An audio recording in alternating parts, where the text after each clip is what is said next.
Selamat datang di channel YouTube Fernando De Caprio, channel yang membahas politik dan hukum, channel tempat berkumpulnya orang pintar. Kata orang bijak, orang pintar ketemu dengan orang pintar. Orang pintar tidak akan ketemu dengan orang bebal. Pada hari ini, saya mengundang dan kedatangan seorang sahabat. Saya memanggil dia Abang karena dalam silsilah Batak kedudukan dia lebih tinggi dari saya di adat. Beliau sudah cukup lama di dunia hukum dan peradilan. Beliau sangat senior di dunia hukum. Inilah dia, abang saya, Joner Sipakat SH. Selamat datang, abang Anda. Gimana kabar? Buka maskernya, bang, biar kelihatan abang ganteng. Ya, kelihatan kegantengan. Iya dong. Aduh, dari mana bang? Kayaknya ganteng sekali nih, pakai baju batik segala nih. Ya, dari rumah langsung ke sini. Woi, kok Iya. kayak apa bajunya bagus sekali? Kenapa itu? Iya, memang kita lawyer kan memang harus penampilannya bagus. Oh, apa gara-gara mau masuk ini YouTube biar makin dilihat sama Enggak, ini? memang tiap hari-hari penampilan kita Oh, harus bagus. tapi mungkin gara-gara mau masuk YouTube juga ya, karena nanti kan yang nonton ini penonton kita udah seluruh dunia bang. Iya, iya. Nah, mana tahu ada yang kecantol sama abang gitu. Aduh bang, Ya, channel kita kan channel politik dan hukum. Ya. Kita membahas bagaimana situasi politik di Indonesia, juga bagaimana hukum yang lagi viral sekarang ini. Saya mengundang abang ini mau meminta pendapat abang bagaimana sekarang ini tentang adanya satu kasus pidana yang membuat heboh masyarakat di Indonesia. Itu terkait dengan adanya tembak-menembak antara dua personil kepolisian. Ya, sekarang lagi viral nih. Bahkan ada tagar untuk meminta pemberhentian sementara atau penonaktifan Kadif Propam. Ya, saya mau nanya sama abang, bagaimana pendapat abang ya terkait dengan peristiwa pidana ini, bang? Gimana, bang? Silakan, bang. ya. Jadi seperti yang kita baca di media ya, Oke. memang ini kan berita kan cukup viral. Oke. Kenapa viral? Karena peristiwanya itu kan terjadi di rumah pejabat tinggi di Polri, Oke. dan pelakunya juga ya anggota Polri, Oke. gitu kan. Nah, jadi banyak seperti yang sudah diberitakan itu, banyak hal-hal yang membuat kita tanda tanya dalam perkara ini. Mhm. Pertama sekali, kejadian itu kan hari Jumat sebenarnya, Oke. tapi kan baru diumumkan 3 hari kemudian, hari Senin atau Senin ya, Mhm. hari Senin diumumkan. Nah, itu kan menjadi pertanyaan. Jadi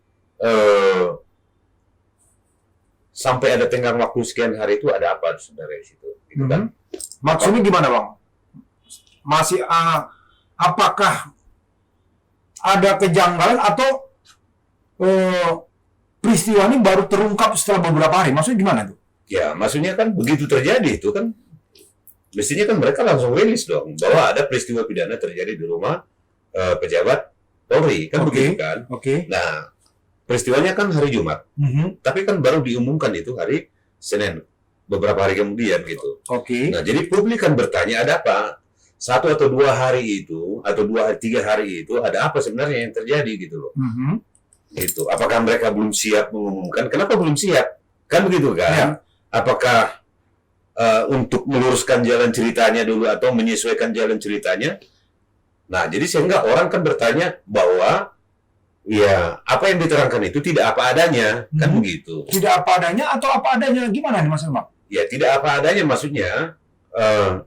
Kalau mestinya kan begitu terjadi peristiwa langsung seketika itu ya diumumkan aja, gitu. Dipublish. Dipublish saja, Mhm. gitu. Kenapa harus 3 hari kemudian? Mhm. Nah, yang selanjutnya mereka disuruh untuk, mereka dilarang untuk membuka peti. Mhm. Nah, keluarganya itu kan begitu sampai di sana mayatnya, nah baru dia meronta-ronta, menangis, meraung-raung apa segala macam, baru Mhm. kemudian itu diizinkan untuk dibuka, Mhm. kan begitu. Oke. Nah, pertanyaannya kenapa tidak diizinkan untuk dibuka? Ya. Kan begitu kan? Kenapa? Waktu itu sampai terjadi perdebatan ya.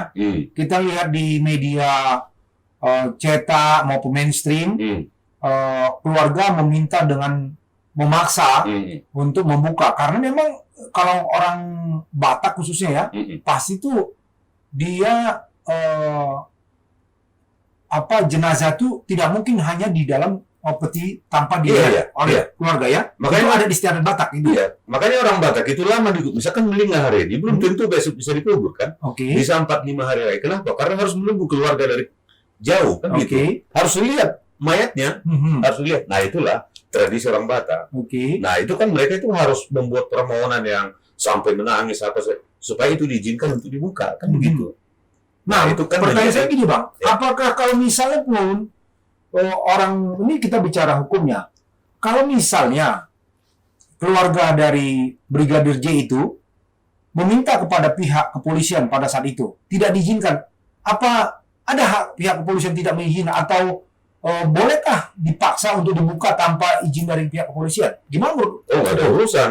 Kenapa mayatnya dikasih ke sana kalau nggak bisa dibuka kan gitu kan? Itu kan sudah milik keluarga. Oh, ketika diserahkan sudah milik keluarga. Milik keluarga. Berarti hak keluarga. Iya, hak keluarga untuk membuka. Iya. Kenapa kemarin mereka harus meminta izin? Nah, itu dia. Itu kan yang menjadi pertanyaan di sini. Gitu kan. Jadi yang merupakan kejanggalan berikutnya dari kejanggalan yang pertama tadi. Kan begitu. Nah, itu yang perlu diungkap sebenarnya kenapa bisa terjadi seperti itu. Nah, kan setelah dibuka ternyata katanya menemukan sosok itu tidak sewajarnya. Ya. Begitu, Bang ya? Ya. Nah, luka-luka itu ya. Luka-luka katanya. Nah, akhirnya setelah ini viral, baru ada rilis dari pihak kepolisian. Itu gimana menurut Abang? Nah, jadi pertama ya, kalau soal luka itu kan saya lihat juga memang ada luka di hidung, ada. Jadi kalau dari pihak kepolisian, luka di Abang lihat di hidung dari media, Bang ya, bukan melihat langsung ya? Bukan melihat langsung. Nah, jadi dari pihak kepolisian bilang bahwa perlu ahli untuk menjelaskan ini, kan gitu kan? Bentuk lukanya gitu kan. Nah, kalau menurut saya itu akan sangat kelihatan luka sayatan dengan luka karena peluru, jadi tidak perlu pakai ahli sebenarnya kalau menurut saya gitu. Jadi kalau menurut saya itu lukanya itu sepintas ya, kita nggak tahu apakah itu memang itu luka sayatan gitu loh. Jadi mungkin selain melakukan dibunuh dengan cara ditembak, mungkin juga si korban ini mengalami penganiayaan juga gitu. Kemungkinan seperti itu kalau menurut saya. Apakah ada mungkin pergumulan mereka sebelum makanya ada sayat menyayat itu? Ya, bisa jadi. Tapi kan persoalannya kan alat buktinya kan sedikit sekali. CCTV juga kan tidak ada, iya kan? Rusak lah atau apa? Katanya kan 2 minggu sebelum itu kan sudah rusak. Nah, ini kan menjadi pertanyaan juga. Kenapa di rumah kepala divisi ya merupakan petinggi di Polri, CCTV rusak gitu kan? Rusak itu mungkin sehari 2 hari bisa lah. Tapi kalau berminggu-minggu rusak, itu kenapa bisa terjadi begitu? Mungkin ini Bang dipanggil orang CCTV, mungkin lagi perbaiki tempat lain. Tempat di rumah saya panggil orang CCTV kadang-kadang bisa seminggu 2 minggu baru datang. Iya, mudah-mudahan seperti itu beritanya. Tapi kan kejanggalan pertama, kedua, ketiga, ya kan? Kalau cuma satu kejanggalan ya mungkin bisa diterima kan sehat kan. Tapi kalau beberapa, ya kan, sampai orang dilarang untuk membuka petinya. Kenapa? Ya, agar mereka tidak melihat luka yang ada dalam tubuh. Ya, sebenarnya kan begitu. Kalau menurut feeling saya gitu. Nah, Bang, ini kan yang terjadi sekarang di media cetak dan elektronik itu menyatakan, dan kemarin rilis dari kepolisian juga katanya ada pelecehan yang dilakukan oleh almarhum Brigadir J. Gimana menurut Abang? Coba Abang analisa dari hukumnya, apa yang dimaksud dengan pelecehan dan berdasarkan undang-undang berapa pelecehan itu Bang? Sekarang kan sudah ada undang-undang yang baru. Ini baru nih, baru tahun 2022. Undang-undangnya nomor 12 tahun 2022 tentang tindak pidana kekerasan seksual. Jadi dalam tindak pidana kekerasan seksual ini sudah masuk tindakan pelecehan itu. Oke, nah Gitu. Jadi nanti tidak lagi pakai KUHP, tapi dengan pakai undang-undang ini. undang-undang yang sekarang ya, Ya. khusus ya. Ya, jadi pelecehan seksual itu seperti diatur dalam pasal 4 itu ada beberapa kriteria, Kriteria. secara fisik dan non fisik, Oke. kan gitu kan. Aha. Nah, secara fisik itu meraba Oke. atau memperkosa atau masuk dalam undang-undang ini, Oke. undang-undang kekerasan tindak pidana kekerasan seksual ini, Seksual. Ah. dan juga termasuk pelecehan non fisik. Non fisik itu kata-kata, pandangan.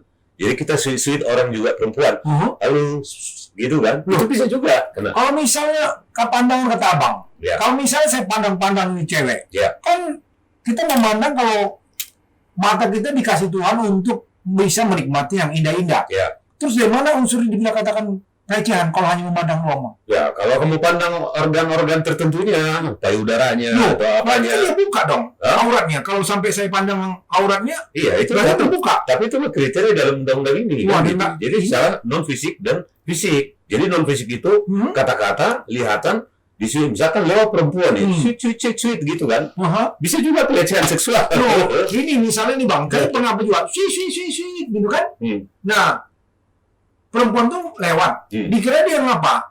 Hmm. Kita mau belajar, padahal sweet di sana ada tukang apa? Tukang bakso lewat, sweet gitu. Gimana dong? Jadi undang-undang ini kan memang subjektivitasnya tinggi ya. Oke. Itu jadi kadang-kadang kan kita merasa, oh masa digituin, merasa dilecehkan, Oke. padahal kan sebenarnya tidak kan. Bisa kan kata orang seperti itu. Iya. Tapi kalau menurut dia bahwa itu ditujukan ke dirinya sendiri, nah itu masuk kriteria dalam undang-undang ini. Nah, coba kita apakan di pasal 184 KUHP ya, terkait dengan ini ya, alat bukti. Iya kan? Iya. Pasal berapa? 184, benar Bang ya? Ya, Benar ya? ya 184. Itu alat bukti kan ada, kalau masuk dalam tindak pidana itu minimum 2 alat bukti. Kalau misalnya sweet itu, bagaimana bisa itu masuk unsur Bang?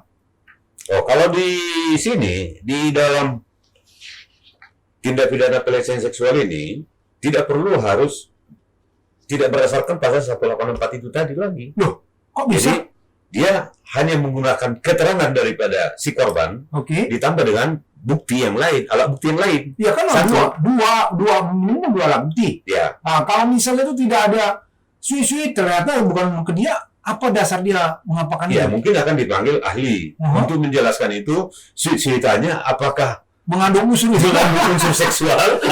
Begitu, Bro. Wah, ini harus diuji nih Bang, kalau itu. Ini harus diuji ke MK. Sebetulnya undang-undang ini kan berpotensi untuk mengkriminalisasikan orang. Iya. Bisa. Nah, itu kan persoalannya kan di situ. Persoalannya di sini, ini kan lebih ditujukan kepada perempuan. Oh, Kan jadi gitu kan. Jadi itu kan pelecehan tuh nggak harus perempuan. Betul. Kita, saya apa dulu Bang? Apa yang dimaksud pelecehan? Saya mau baca dulu Bang ya. Ya. Supaya kita sama-sama nih. Ya. Abang selaku ahli hukum saya supaya pembelajaran kepada masyarakat. Yang dimaksud pelecehan seksual adalah perilaku pendekatan yang terkait dengan seks yang tidak diinginkan. Oke. Termasuk permintaan dan perilaku lainnya yang secara verbal atau fisik merujuk pada seks. Ya. Nah, di sini katakan, walaupun secara umum wanita yang sering mendapat sorotan sebagai korban pelecehan seksual, namun pelecehan seksual dapat menimpa siapa saja. Ya, korban pelecehan seksual bisa jadi adalah laki-laki, Ya. kan gitu, Ya. ataupun perempuan. Korban bisa jadi adalah lawan jenis atau pelaku pelecehan, ataupun berjenis kelamin yang sama. Ya. Nah, saya bisa dong kalau gitu, nggak harus wanita dong. Misalnya orang tua saya, bisa saya ini kan? Ya, jadi kan makanya kan kalau dalam pelecehan seksual ini kan sebetulnya ada dominasi tertentu Oke. yang dikuasai oleh si pelaku ini. Nah, ini dia nih Iya kan? kata kuncinya. Kenapa bisa sampai apa kan? Ada dominasi, artinya dia kan merasa lebih Superior. lebih berkuasa, Oke. kan gitu. Jadi makanya kan perempuan kan yang lebih banyak, kan jarang laki-laki yang melaporkan perempuan karena melakukan pelecehan seksual. Iya. Karena kalau ada mungkin laki-laki yang dilecehkan, mungkin laki-laki itu Malah senang. malah senang. Ini Jadi bisa ada bang dia. Iya kan? Berarti kalau ada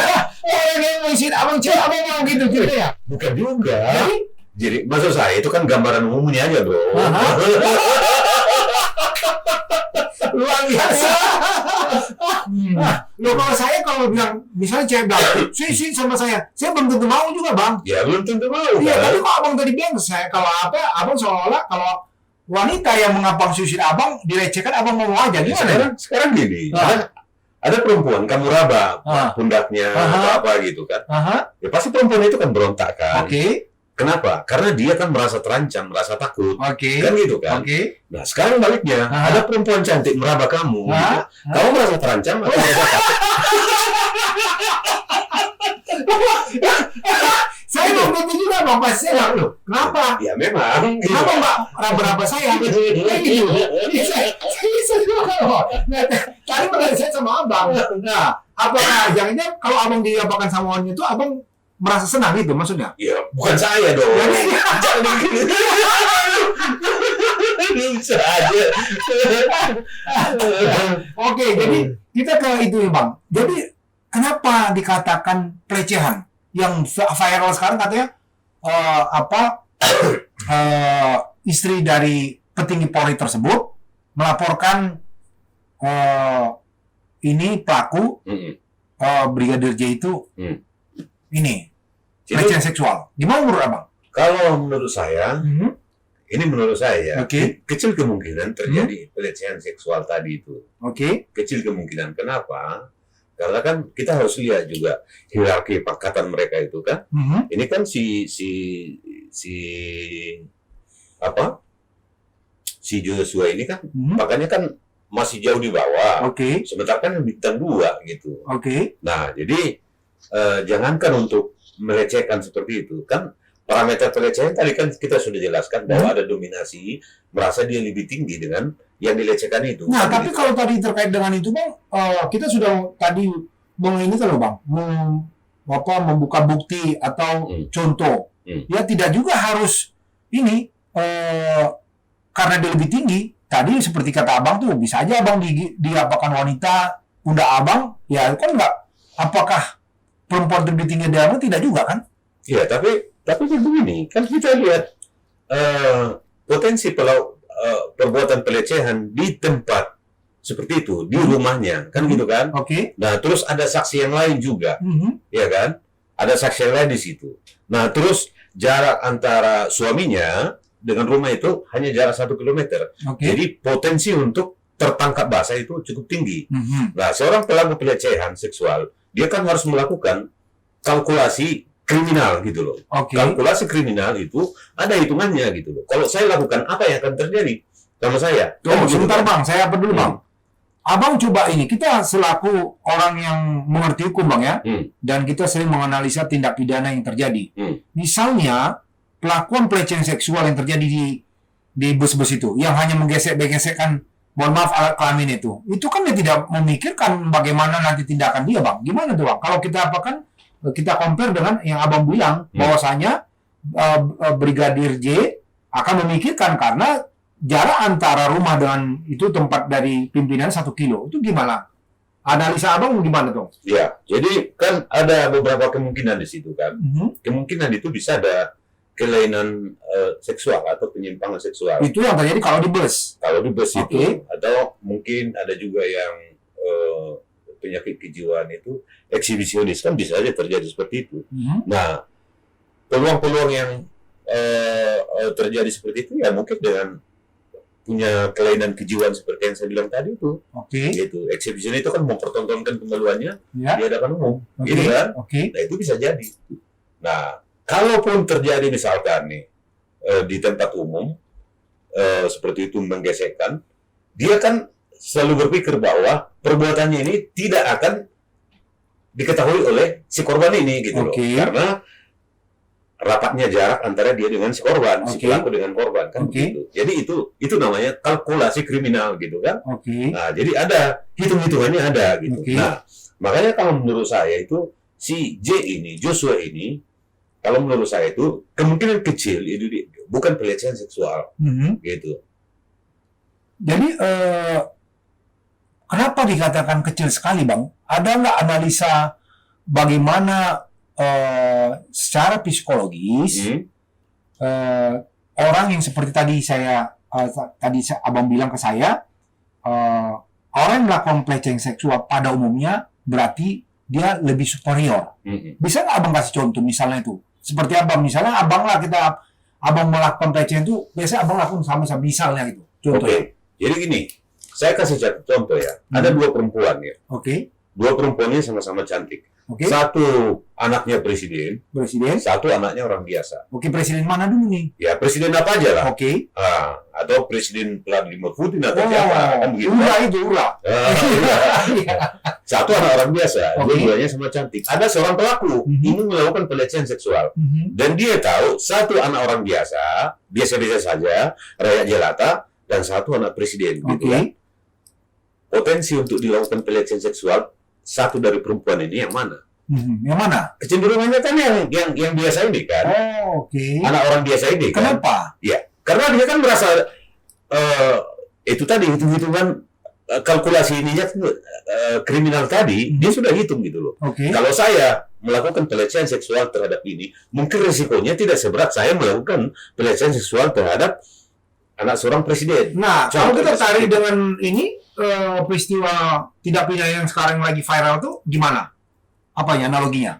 Maksudnya analogi seperti apa? Tadi kan abang bilang, Ya, saya ngerti. terkait anak presiden dan orang biasa. Nah, kalau kita tarik ini gimana? Makanya kan saya bilang bahwa kepangkatan ini kan di kepolisian ini kan pakai ajas komando ya. Oke. Jadi jangankan dua level beda tingkat ya. Satu level aja tuh mereka sangat hormat ya. Ya Oke. kan dari level paling bawah ke atas itu mereka sangat hormat. Sama dengan di tentara juga seperti itu. Oke. Nah, ini kan ibarat langit dengan bumi kan. Jenderal bintang 2 lawan brigadir kan gitu kan. Apa ia mungkin berani melecehkan? Melecehkan itu seperti yang saya bilang tadi, kita bahas tadi, parameternya kan bisa fisik, bisa non fisik, meraba-raba atau apa segala macam kan, atau mengata-ngatain, kan bisa aja seperti itu. Apa mungkin dia lakukan seperti itu terhadap istri daripada komandannya sendiri? Menurut ya analogi kita kan analisa kita kan sangat ini gitu loh. Kalau menurut saya itu sangat tidak mungkin bisa terjadi. Gitu. Kalau yang dilaporkan sekarang ini oleh oknum istri dari pimpinan itu, yang dilaporkan adalah Brigadir J. Itu maksudnya kenapa, Bang? Kalau kita kaitkan dengan peristiwa pidana di KUHP dan di KUHP, kenapa harus dilaporkan lagi J? Ya, sebenarnya kan nggak ada artinya dilaporkan itu kan. Kenapa? Karena orangnya sudah mati. Oke. Iya kan? Nah, sekarang kan pertanyaan kenapa harus dilaporkan yang begitu? Nah, sebetulnya kan ada istilah ataupun ada idiom di bahasa Latin yang bilang bahwa tentang orang mati katakan yang baik-baik saja. Kan seperti itu kan? Oke. Itu orang Latin. Orang kita juga sebagian menganut itu sebenarnya kan. Kalau bicarakan aib orang mati kan nggak enak, dia sudah meninggal. Kenapa? Karena dia tidak bisa bela diri lagi. Gitu loh. Nah, kelemahannya orang mati kan begitu. Ya. Jadi apapun yang kita katakan tentang kelakuan orang mati ini, dia tidak bisa bela diri lagi. Gitu kan. Nah, jadi kalau itu dilaporkan itu kan suatu hal yang sia-sia sebenarnya menurut hukum. Ya, tujuannya apa tuh? Tapi tujuannya barangkali untuk ya supaya tersamarkan ini kan gitu kan. Oke. Ya, jadi supaya apa namanya ya? Saya enggak ini juga supaya ada alasan untuk apa namanya? Kenapa orang ini terbunuh kan begitu kan? Nah, itu. Apa enggak, kalau di peristiwa pidana kan kalau yang dilaporkan sudah meninggal kan dihentikan penyidikannya. Iya, dihentikan penyidikannya dihentikan, tapi pelakunya iya kan harus diusut dong. Iya. Iya kan harus diusut. Jadi dalam hukum pidana itu kan ada disebut causa sine qua non kan gitu kan. Oke. Apa sebab yang menyebabkan? Oke. Artinya tanpa sesuatu itu penyebabnya itu ini tidak akan terjadi, peristiwa ini tidak akan terjadi. Nah, ini kan ya kan diusut kan gitu kan. Jadi ada kematian, maka sebetulnya kan pertanyaan penyidik, apa sebab yang menyebabkan? Ya kan? Apakah karena apa tadi itu? Pelecehan seksual? Pelecehan seksual yang berujung dengan tembak menembak? Atau ada hal-hal lain? Kan seperti itu. Iya. Nah, itulah sebab yang menyebabkan itu, gitu loh. Nah, jadi mungkin dia laporkan itu supaya ada alasan mereka bahwa penembakan itu terjadi ya karena pelecehan seksual tadi. Nah, Gitu. kalau kan tadi harus ada ini Bang, buktinya. Kalau dikatakan Brigadir J itu melecehkan, itu kan harus ada buktinya. Bagaimana bisa menghadirkan bukti pelecehan itu? Sementara yang beredar itu kan CCTV pun sudah tidak ada. Ya. Nah, itu bagaimana bisa dikatakan itu peristiwa pelecehan seksual? Makanya kan saya tidak, di samping memang kemungkinan itu tidak mungkin terjadi kalau menurut kita. Kedua ya memang pembuktiannya memang sangat minim sekali kan gitu kan. Jadi barangkali yang dipakai itu hanya teriakannya katanya, teriakannya Ibu Putri ini yang didengar oleh si siapa? Yang si pelaku ini, si E ini gitu kan. Nah itu, ya buktinya hanya itu aja. Jadi teriakannya itu kan harus ada juga, rekaman. Ada, benar nggak itu ada teriakan? ya kalau soal itu kan udah ranahnya penyidikan ya. Ya jadi ya nanti tergantung mereka lah bagaimana itu membuktikan bahwa itu peristiwanya benar atau enggak. Ya mungkin ada bukti yang tetangga atau apa segala macam, kita kan nggak tahu kan gitu. Cuman kan persoalannya yang jadi polemik di sini, apakah itu benar terjadi atau tidak? Kan seperti itu kan? Iya. Apakah tindakan penembakan terhadap si Brigadir si Joshua ini dilakukan atas dasar Ada yang peristiwa pelecehan? tindakan pelecehan seksual tadi? Kan seperti itu. Itu kan yang jadi persoalan. Iya.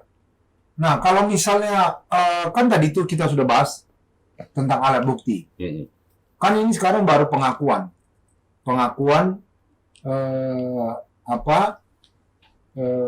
dari korban.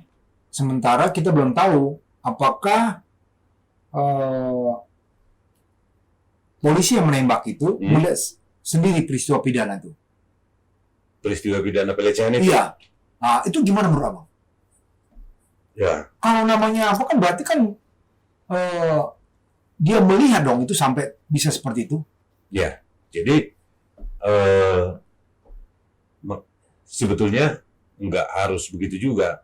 Nah, itulah sebenarnya kan kalau di tindakan pelecehan seksual itu, dua alat bukti yang dipakai dalam KUHP itu, yang 184 KUHP itu sebenarnya tidak berlaku untuk tindakan pelecehan seksual gitu kan.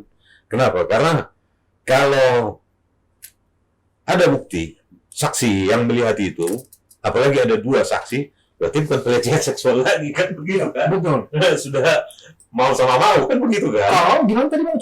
Bisa Bang apa kan? Nah, jadi kan tindakan pelecehan, makanya kan pelecehan itu kan selalu terjadi di tempat yang menurut dia aman untuk melakukan itu gitu loh. Itu pelecehan. Itulah pelecehan itu kan. Biasanya kan seperti itu. Nah, untuk membuktikan itu berdasarkan undang-undang ini, ya kan, dia hanya cukup keterangan si korban ditambah dengan alat bukti yang lain. Satu. Gitu kan? Satu aja gitu. Nah, jadi kalau dalam kasus ini ya tadi kan saya bilang bahwa ada teriakan katanya dari Ibu Putri ini yang didengar oleh si E ini siapa? Berada E. Iya. Yang di Berada E. Nah, akhirnya terjadilah tembak menembak gara-gara peristiwa itu kan begitu kan. Nah, itu.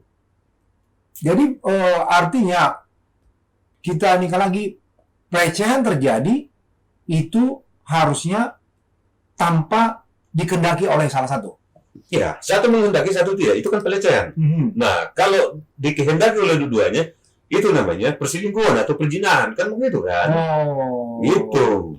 Oke. Jadi ini dan peristiwa itu kalau pelecehan itu nggak harus di ini dong Bang, tidak harus di tempat sepi dong. Bisa aja di tempat tadi itu di tempat umum. Memang tidak di tempat sepi, tapi kan makanya saya bilang ada kalkulasi kriminal, ada kalkulasi kejahatan, kan gitu kan? Pelaku akan melakukan kalkulasi gitu, ya kan? Di mana saya aman untuk melakukan ini, kan gitu kan? Iya. Nah, gitu. Ya, tapi di tempat umum, tempat umum dia di bus atau di kereta api itu gimana itu Pak? Pelecehan itu yang mohon maaf menggesek-gesekkan itu. Nah, iya, itu tadi makanya kan saya bilang itu kan beberapa kemungkinan juga ada di situ. Mhm. Kemungkinannya bisa dia ada kelainan seksual, Oke. ya kan? Kelainan seksual seperti eksibisionis tadi, Mhm. atau mungkin dia juga merasa bahwa kalau saya gesekkan kemaluan saya karena padatnya penumpang, dia tidak begitu merasa bahwa ada Pelecehan, benda benda tumpul. menempel di bagian tubuhnya, kan seperti itu kan? Tapi kan semua ada kalkulasinya, itu Iya, iya, menurut iya. saya gitu. Dan itu biasanya kalau melakukan pelecehan itu berarti pelakunya sudah sering melakukan dong itu. Ya bisa aja sering melakukan atau Karena dia punya kelainan jiwa. ya kalau kelainan jiwa memang itu memang dia harus melakukan itu supaya dia bisa hidup normal kan? Mhm. Kalau kelainan jiwa kan seperti itu kan? Mhm. Gitu. Dia kan menggunakan, apakah orang yang melakukan pelecehan itu dia melakukan dengan rasionalitas tidak dia? Kalau pelecehan, Iya. ya kalau pelecehan ya pasti rasionalitas, Mhm. pasti rasionalitas kan. Mhm. Tapi kan kalau dia kelainan jiwa kan bukan rasionalitas kan gitu kan? Iya, iya, iya. Nah, jadi kan seperti kalau di kasusnya si Bu Putri ini, iya kan? Makanya kan jadi pertanyaan kan, apa ya mungkin gitu kan? Seorang bawahan yang pangkatnya jauh di bawah, ya kan? Dan ini istri daripada pimpinannya yang sangat udah puncak tertinggi nih Iya. sebenarnya kan gitu. Iya, iya. Apa ia mungkin melakukan pelecehan seksual gitu kan? Karena pelecehan seksual itu ya itu tadi merendahkan harkat dan martabat Iya, iya, iya. seseorang kan Iya. gitu kan? Sementara istri pimpinan cukup Nah tinggi. iya, nggak mungkin kalau menurut saya, ya kan? Nah jadi sekarang kan ada ini orang kan viral ada perselingkuhan atau apa, Mhm. ya kan? Ya menurut saya itu lebih mungkin terjadi daripada ini gitu kan?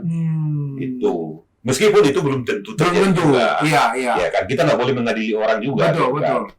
Gitu. Biar nanti ini ya pihak kepolisian yang Biarlah pihak menyelidiki kepolisian. peristiwa pidana ini ya. Ya, tapi supaya terungkap sebenarnya kan dia harus dilakukan tim investigasi yang melibatkan dari banyak unsur sebenarnya kalau menurut saya ya.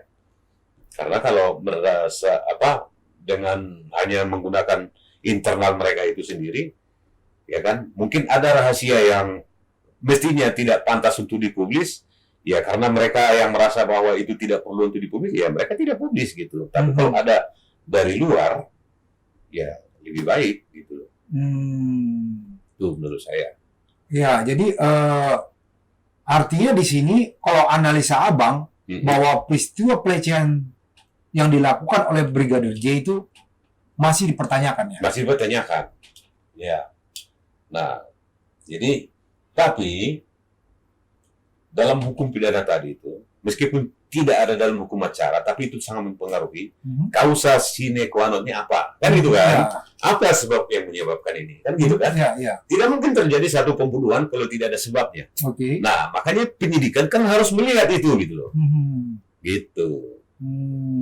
Ya kan bro? Iya, betul. Ini Iya, saya sampai apa nih tertegun.